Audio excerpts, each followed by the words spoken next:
All right. Hi, guys. Welcome back. We are going to talk about conditional statements. Again, if you do have your workbook now, you can meet me on pages 36 and 37 and follow along. We will be skipping around today, or actually not skipping around, but I think we're just going to cut it short at 3 problems. Then we don't have to worry about the rest. So you'll notice if you've skimmed over this yet that there's not a lot of numbers or math on this page. This is more of a language section that kind of controls the way that we're going to talk about future math things in this class. Some things we'll learn stuff in one direction and then we'll learn it in another in a backwards direction. Wow, that probably didn't make any sense. But hopefully after I explain what these words mean, that'll kind of break it down for you. So the first thing that you need to do before we do number 1 is what a conditional statement is. So that's why we're going to use this little note space over here. A conditional statement is an if, then, like a hypothesis that you guys are used to in science. The hypothesis and the conclusion, okay? I like to remember conditional statements as if you ask your mom to do something and she tells you yes, but she says under one condition. That's what a conditional statement is. And so you say hey mom, can I go hang out with my friends? And she says yes, under one condition.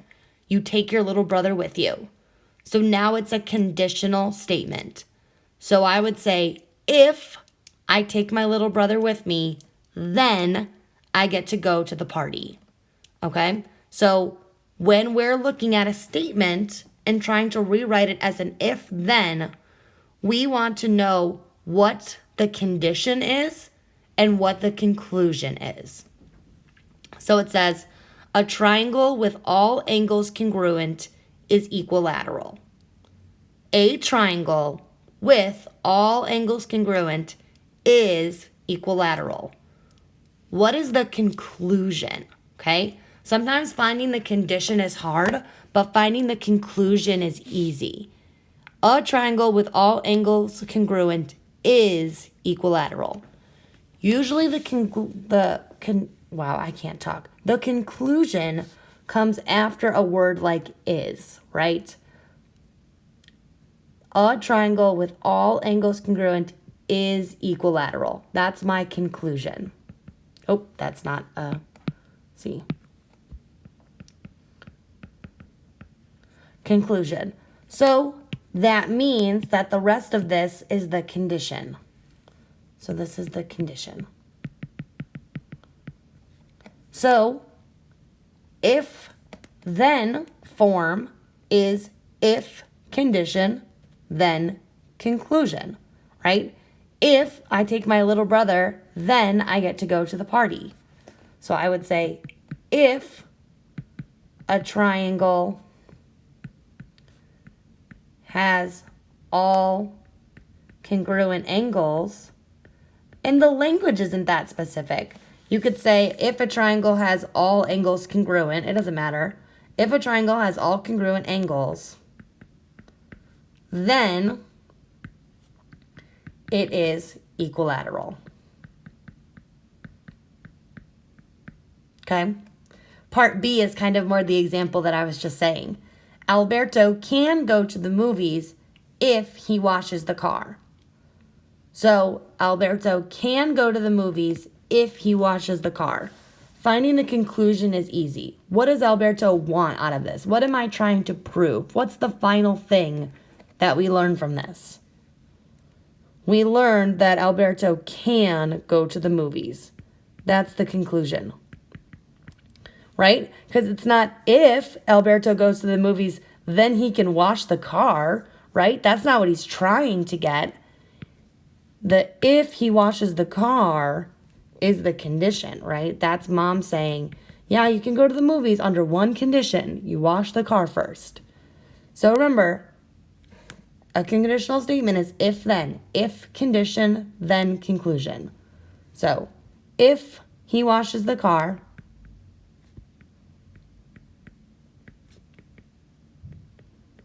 then he goes to the movies. And again, the language isn't super specific. You can say, then Alberto can go to the movies. It's fine. I was just trying to shorten it. All right. Number 2 talks about truth value. Okay? Truth value is kind of just a fancy way of saying true or false. But the reason that we don't just call it true or false is because sometimes our statement can be sometimes true, but it's only true if it's always true, okay? So that's the truth value. They could say something that is sometimes true, but not always true. And if it's not always true, then it's false. So your answers are always true or it's false. The sometimes true doesn't matter. So it says, if a quadrilateral has a right angle, then it is a rectangle. So what is the truth value of each conditional? Is this statement always true? And if it's not, then it's false. So if a quadrilateral has a right angle, then it is a rectangle. Okay? The most important part, okay, yeah, I just wanted to make sure it was happening in this thing. The most important part with something being always true is proving just one instance where it's not. Okay? So like I can't write out a list of all of the infinite ways that something is true, but if I just have one example of why it's not true, then it loses that always true status. That thing that I'm looking for is called a counterexample. So as long as I have one counterexample, then I can say that this is false, because if there's at least one counterexample, then it's not always true. So if a quadrilateral is a four-sided figure.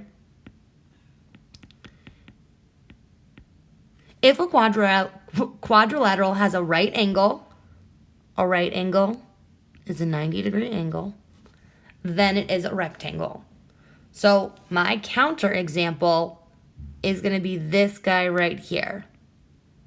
This is technically a trapezoid. That is 4 sides, 1, 2, 3, 4, and has a right angle, has 2 right angles in fact, but it is not a rectangle. So because there can be a shape that has 4 sides and a right angle that is not a rectangle, that's my counterexample, I'm going to say that this is false, because it's either always true or it's not. B says, if X is the midpoint of AB, then the point X has to lie on the line AB.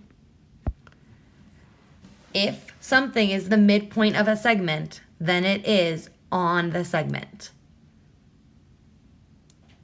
That one is true, always true by definition. You do not need a counterexample or an example to prove it, okay?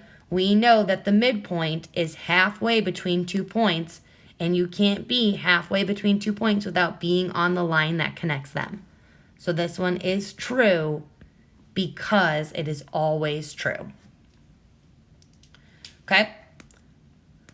So now, number 3, the last thing you need to know. So we learned conditional. Remember, that's when you ask your mom something and she says yes under one condition, and then you have an if you do something, then you get something. We learned truth value is either always true or false. We learned about counterexamples, and my last one is converse, okay? The converse reverses the conditional. So sometimes to describe this, I say like if the conditional is if P, and P is, whatever I feel like saying, then Q, the converse would be if Q, then P. So that would be like I said, if I take my little brother, then I go to the party. The converse would be if I go to the party, then I take my little brother. Okay? That's a converse. The thing about converse is that they are not always true. So you could have had a conditional statement that was true, but then when you reversed it, it's no longer true. But let's take a look. So if a polygon is a quadrilateral, so this is P, then it has 4 sides. This is Q. P and Q are just representing our 2 chunks of the sentence.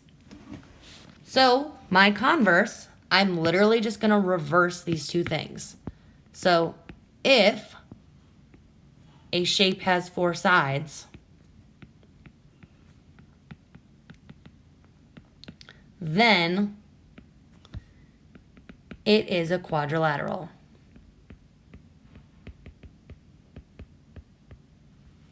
And so now it says to find the truth value.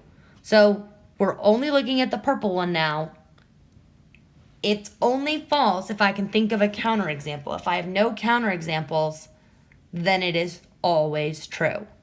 So if a shape has 4 sides, then it is a quadrilateral. Well, yeah, we learned that a quadrilateral is a 4-sided figure. That's the only thing that it needs to be a quadrilateral. So if a shape has 4 sides, then yes, it is a quadrilateral. Because it is always true, I get to label it as true. Last one before we do it, I'm going to give you a definition on the side. We're going to get into this more in the next section, 1.7. So this is kind of like a preview. But when we're talking about angles, if 2 angles are complementary, that means they add to 90 degrees. If 2 angles are supplementary, they add to 180 degrees. Okay? I remember this in a bunch of different ways. You know, people always say that it's a compliment to look younger than you are. So since 90 is less than 180, that's a compliment. The smaller number, the younger number is a compliment. I also think about it alphabetically. C comes before S. 90 comes before 180. So alphabetically, it goes complementary, then supplementary. Numerically, it goes 90 and then 180. So 90 goes with the C term, 180 goes with the S term. But we'll touch more on that later.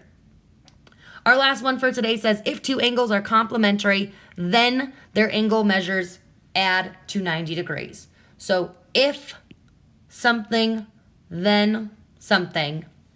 Remember, this is my P, this is my Q. If I want to find the converse of it, I'm just going to flip it.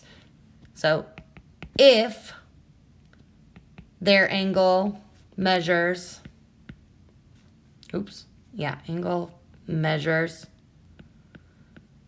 add to 90, then they are complementary.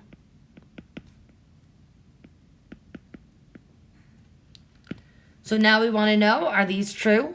If their angle measures add to 90, then they are complementary. That is true. That is just the definition backwards. That's okay.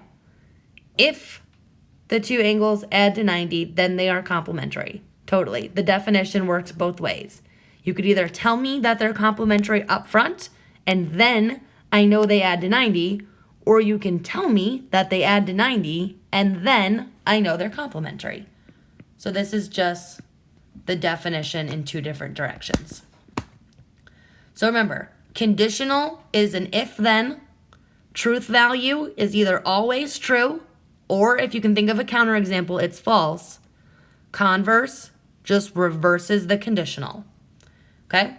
So let me know if you guys have any questions, comments, concerns. I know this one's a little tricky. You think like, oh, this one doesn't have numbers and math in it, like it should be really easy, but it does take a lot of brain power to kind of conceptually think about what this is we're asking. So let me know if you have any questions. Text me, call me, Canvas message me, email me. You know what to do.